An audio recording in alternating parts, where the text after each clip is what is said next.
Hi అండి. అందరూ ఎలా ఉన్నారు? బాగున్నారా? నేను బాగున్నానండి. ఇవాళ మీ ముందుకి నేను గుత్తి కాకరకాయ కర్రీ, గుత్తి గుత్తి కాకరకాయ కూర. అది అందరికీ ఇష్టమైన కూర. కొంతమందికి ఇష్టం ఉండదు. ఎందుకంటే కాకరకాయ చేదుగా ఉంటుందని చాలామంది తినరు. సో, కానీ కొంతమంది తింటే మాత్రం చాలా ఇష్టపడి తింటారు. సో, గుత్తి కాకరకాయ కూర చాలా బావుంటుంది. చేసే విధానంగా చేస్తే మాత్రం చాలా బావుంటుంది. పైన తొక్కు కూడా తీయక్కర్లేదు. మంచిగా ఫ్రై చేస్తే మాత్రం ఆ మాత్రం రోంత చేదుంటే తప్పు లేదండి. తినగలిగే చేదుంటే మాత్రం ఆ చేదుతోనే ఒక రకమైన టేస్ట్ వస్తుంది మనకి. సో, కాకరకాయ అనేదే చేదు. ఆ చేదుని మనం కొంచెం ఫ్రై చేసి దాన్ని అందంగా మనం తీర్చిదిద్దుతాం. సో, చాలా బావుంటుందండి గుత్తి కాకరకాయ కూర. సో, దాని గురించి మీకు నేను ఇవాళ రెసిపీ చెప్పేస్తాను. ఓకేనా అండి? సో, గుత్తి కాకరకాయ కర్రీ. దానికన్నా ముందు మీరందరూ నా ఛానల్‌ని సపోర్ట్ చేయండి. అలాగే అందరూ సబ్స్క్రైబ్ చేసుకోండి. కొత్త వాళ్ళు ఎవరైనా ఉంటే వాళ్ళు కూడా సబ్స్క్రైబ్ చేసుకోండి. ఇంకా తెలియని కొత్తగా వచ్చిన వాళ్ళకి ఆహ్, అందరికీ మిగతా వాళ్ళందరికీ షేర్ చేసి నా ఛానల్‌ని సబ్స్క్రైబ్ చేసుకోమని చెప్పండి. సో దట్ నేను ఎల్లప్పుడూ మీకు ఇంటరాక్ట్ అవుతూనే ఉంటాను. మన ఇంటరాక్షన్ అనేది పెరుగుతూ ఉంటుంది. ఇలా పెరగాలనే నేను కూడా అనుకుంటున్నాను. సో, మీరందరూ నాకు సపోర్ట్ చేస్తారని అనుకుంటూ, అలాగే నేను ఇన్‌స్టాగ్రామ్‌లో పాటలు పాడుతున్నాను. దయచేసి మీరందరూ డిస్క్రిప్షన్‌లో చూడండి. నా లింక్ పంపిస్తున్నాను. ఇన్‌స్టాగ్రామ్ లింక్ పంపిస్తున్నాను. సో, మీరందరూ గూడా నా పాటలు అక్కడ వినొచ్చు. సో, ఇక్కడ మీరందరూ నన్ను సబ్స్క్రైబ్ చేస్తారని, నా ఛానల్‌ని సపోర్ట్ చేస్తారని, నా ఛానల్‌ని స సపోర్ట్ చేసి మీరందరూ సబ్స్క్రైబ్ చేసుకుంటారని అనుకుంటున్నాను.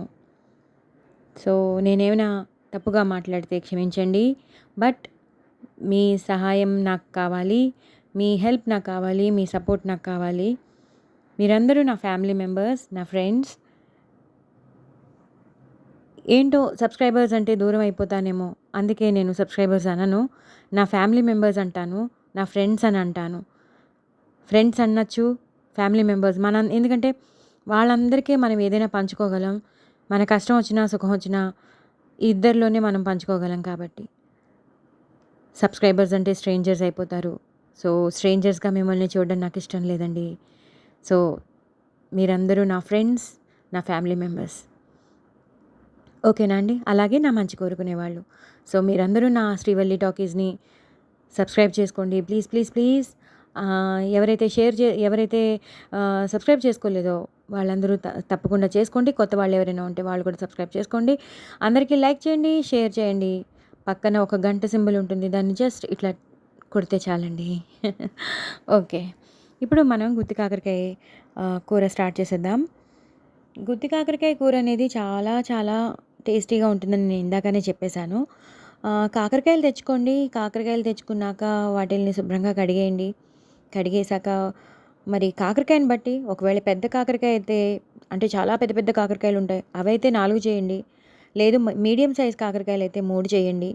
3 చేసి దాన్ని మధ్యలోకి కొంచెం నా 4గా అయినా కోసుకోండి. లేదా ఒక కటింగ్ అయినా అదే మనం వంకాయ కూరకి మనం ఎలా కట్ చేస్తామో అలాగే మధ్యలోకి, అలాగే దీన్ని కూడా మధ్యలో కంటే ఇలా నుంచోబెట్టి సర్కిల్ వస్తుంది చూసారా? అక్కడి నుంచి కట్ చేయాలి. అంతేగాని మధ్యలోంచి కాకరకాయ మధ్యలోంచి కాదు.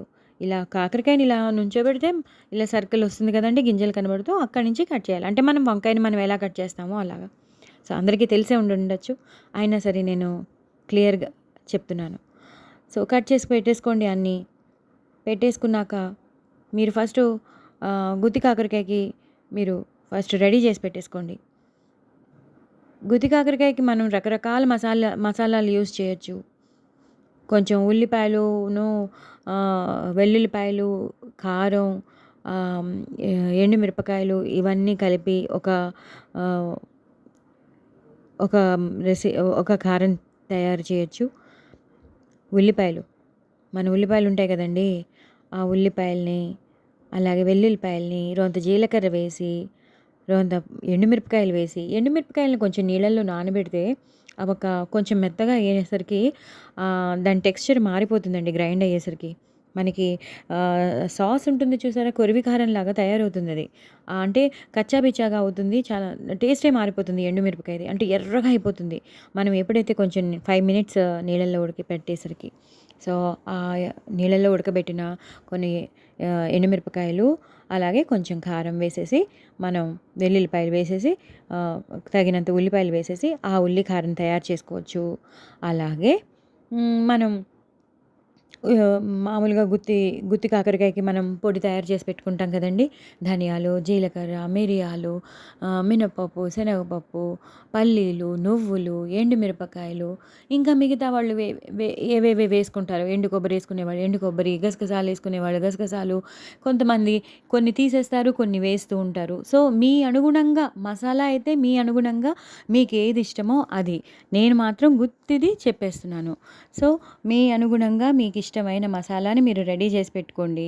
అదే కాకుండా నేను ఈ ఉల్లికారాన్ని కూడా మీకు నేను చెప్పాననమాట. ఉల్లికారం అంటే ఏది కాదు, పచ్చి ఉల్లిపాయలు, వెల్లుల్లిపాయలు, జీలకర్ర, కొంచెం 5 మినిట్స్ నీళ్ళల్లో ఉడకబెట్టిన ఓ 8 ఎన్నో ఎండుమిరపకాయలు ఎర్రగా ఉన్నవి, ప్లస్ మామూలు కారం, ప్లస్ ఉప్పు. ఇవేనండి ఉల్లికారానికి. ఇది మామూలుగా గుత్తి వంకాయలో మీరు ఇవన్నీ రెడీ చేసి పెట్టుకోండి ఫస్ట్. పెట్టేసుకున్నాక బాండీ పెట్టండి. బాండీ పెట్టాక మీరు నూనె వేయండి. నూనె వేసి కొంచెం కాగిందని తెలిసాక మీరు జీలకర్ర వేయండి. జీలకర్ర వేశాక కొన్ని పచ్చిమిరపకాయలు వేయండి. మీకు తగినంతగా మీకు ఎన్ని కావాలో అన్ని పచ్చిమిరపకాయలు వేయండి.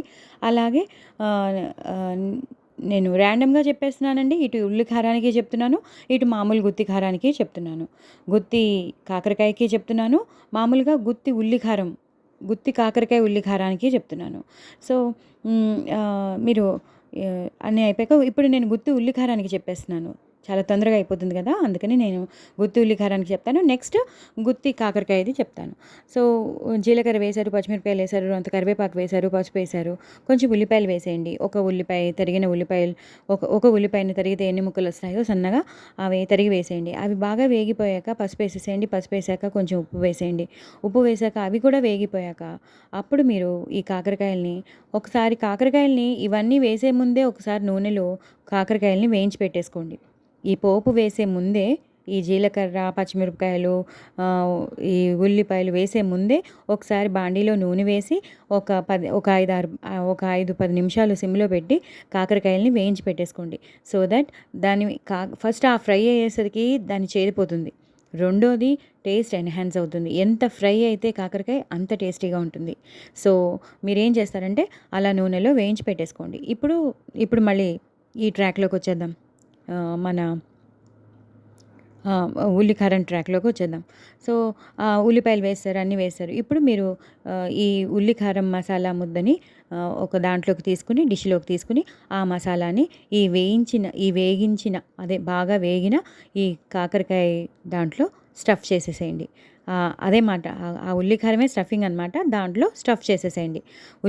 కాకరకాయలు స్టఫ్ చేసేసి నిదానంగా అన్నీ బాండీలో వేసేసేయండి.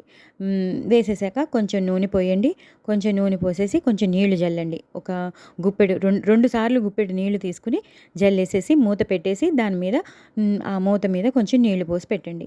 ఒక 5 నిమిషాలకు ఒకసారి కలుపుతూ ఎందుకంటే ఇందాకనే ఉప్పు వేసేసారు. తగినంత ఉప్పు వేసేసారు ఉల్లి కారంలోనే. కాబట్టి మీరు ఇంకా ఉప్పు కూడా వేయక్కర్లేదు, కారం వేయక్కర్లేదు, ఏం వేయక్కర్లేదు. జస్ట్ అవి ఉల్లిపాయలతో బాగా మగ్గాలన్నమాట. సో, అలా మగ్గుతూ ఉంటే కొంచెం నూనె ఏమైనా తక్కువ అయితే వేస్తూ ఉండొచ్చు. అప్పుడప్పుడు తీసి కలుపుతూ ఉండొచ్చండి.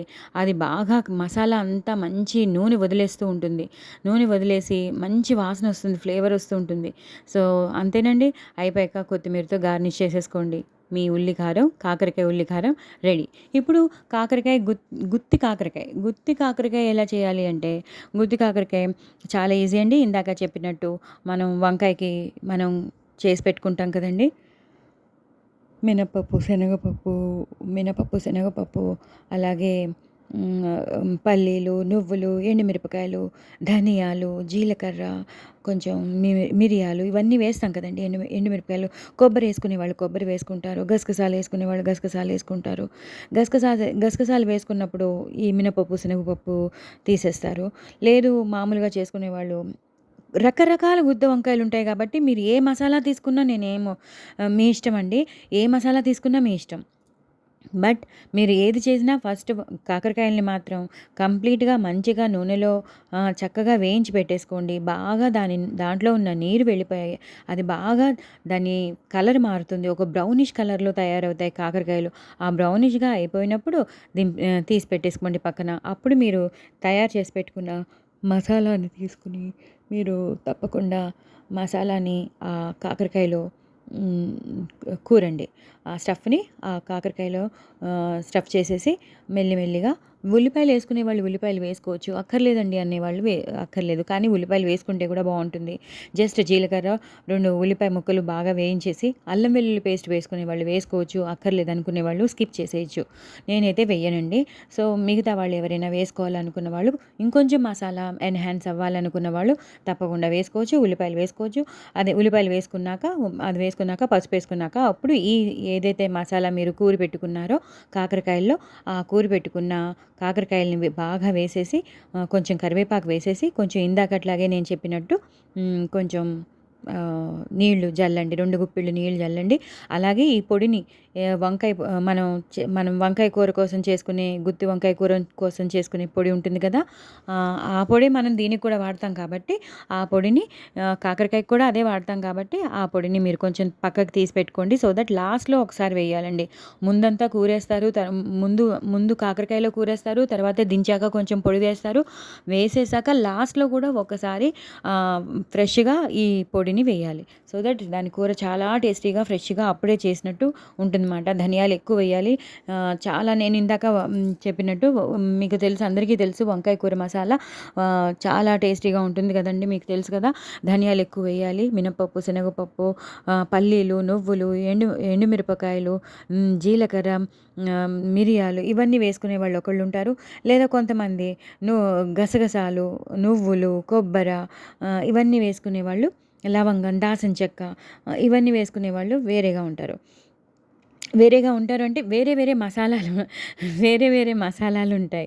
సో, వేరే మసాలాలుంటాయి కాబట్టి మీరు ఏ మసాలా ఎన్నుకున్నా మాత్రం ఈ కాకరకాయలని మాత్రం శుభ్రంగా వేయించాక కూరేసి నూనెలో వేసేయండి. వేసేసాక అవి బాగా వేయించేసేయండి. బాగా వేగుతూ ఉంటాయి. వేగుతూ ఉన్నాక అవి కలర్ కూడా మారుతాయి. మంచి వాసన అడుగంటేస్తూ ఉంటుంది. ఎందుకంటే మనం పల్లీల పొడి, నువ్వుల పొడి వేసాం కాబట్టి, కొంచెం పొడులు వేస్తాం కాబట్టి కొంచెం అక్కడే ఉండాల్సొస్తుంది. మనం మూత పెట్టాక మూత మీద నీళ్లు పోసి పెట్టాల్సొస్తుంది. 2 గుప్పిళ్ళు నీళ్లు జల్లాల్సొస్తుంది. మరీ డ్రైగానే వదిలేయకండి. అడుగంటేస్తుంది, మాడిపోతుంది. అలా చెయ్యొద్దు. కొంచెం నీళ్లు జల్లండి. 2 గుప్పిళ్ళు నీళ్లు జల్లండి. అలాగే మూత పెట్టాక మూత మీద కూడా నీళ్లు పోసి పెట్టండి. సో, ఆవిరికి అది కింద ఎప్పుడు మాడకుండా ఉంటుంది. సో, అలా చేసేసాక మళ్ళీ ఇంకో 5 నిమిషాల తర్వాత వచ్చి ఇంకోసారి కలపండి. ముక్క మెత్తగా అయిపోతుంది. నూనె వదిలేస్తూ ఉంటుంది. అది వదిలేసాక అప్పుడు మీరు కొంచెం శనగపిండి తీసుకొని ఒక 1 స్పూన్ ఆర్ 2 స్పూన్ శనగపిండి తీసుకొని మొత్తం కాకరకాయల మీద జల్లేసేయండి. జల్లేసి మళ్ళీ కలపండి. ఆల్రెడీ మసాలా వేశారు. వేశాక కూడా ఈ శనగపిండి అనేది వేయాలి. శనగపిండి వేసేసి బాగా కలపాలి. కలిపేసి మళ్ళీ మూత పెట్టాలి. ఇప్పుడు మామూలుగా మూత పెట్టవలసిన అవసరం లేదు. ఎందుకంటే బాగా వేగిపోయాయి కాబట్టి మూత పెట్టవలసిన అవసరం లేదండి. జస్ట్ అలా కాసేపు ఉంచుతూ మీరు కదుపుతూ ఉండాలి. నీట్‌గా కదపండి, లేకపోతే విరిగిపోతాయి. పాపం మెల్లగా కదపండి. కలిపేసాక ఒక 5, 6 నిమిషాల్లో మొత్తం అంతా శనగపిండి ఆ కూరకంతా పట్టేస్తుంది. అంతేనండి. మీరు కొత్తిమీరతో గార్నిష్ చేసేసుకోవచ్చు. మీ గుత్తి కాకరకాయ కూర రెడీ. సో, మీరందరూ తప్పకుండా ట్రై చేసుకోండి. చాలా బావుంటుంది. చాలా టేస్టీగా ఉంటుంది. బోలెడంత అన్నం పట్టేస్తుంది. ఒకే కూరతో బోలెడంత అన్నం తినేయొచ్చు. సో, అందరికీ ఇష్టపడే కూర. చాలా మందికి నచ్చుతుంది ఆ కూర. సో, మీరందరూ తప్పకుండా ట్రై చేయండి. నా ఛానల్‌ని సపోర్ట్ చేయండి. అలాగే మరిన్ని రెసిపీస్‌తో మీ ముందుకొస్తాను. అందరూ సబ్స్క్రైబ్ చేసుకోండి. సబ్స్క్రైబర్స్‌ని పెంచండి. Please bye. బాయ్ అండి.